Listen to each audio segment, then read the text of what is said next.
你好，我讲中文，他帮我翻译英文可以吗？如果听英文可以哈，阿弥陀佛哈，今天我们齐集在这里诵经祈福。To bringing together.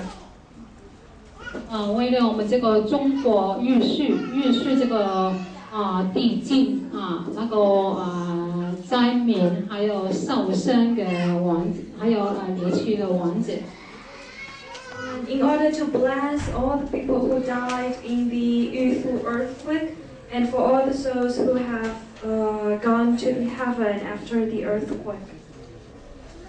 这是我们在这个灾难里面死掉那么多人，还有那么多人受伤使我们我们作为这个中国同胞真的我们是很伤心。There is so many people died in this catastrophe, and we all feel a huge sorrow for this huge loss for our nation. 所以我们今天最重要，我们集集在这里，应该我们用我们的清净心，那个前进的心来诵。Together to bring all for those died souls.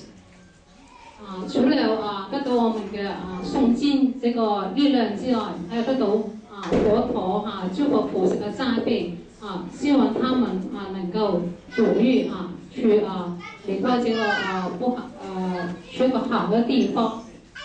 Under the blessing of the Buddha, we wish that all the souls could go to heaven.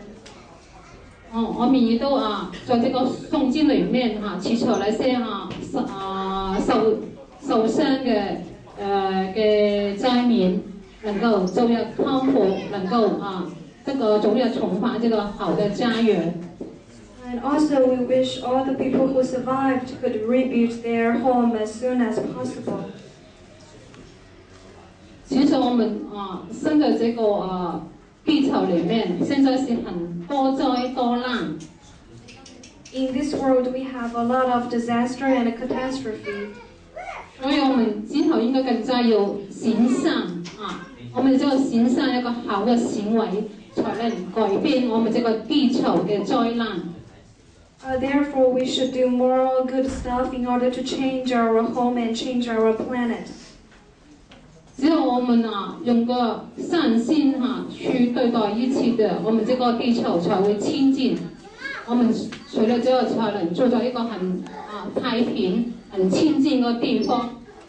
As long as we see this world and behave in a good and nice way, therefore our planet could be better and better.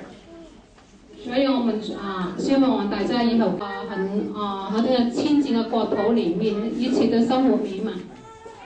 So I wish that everybody could work harder and printing more, so we could live all in a happy and peaceful world. 最后我们祝福大家希望我们今天我们一起用。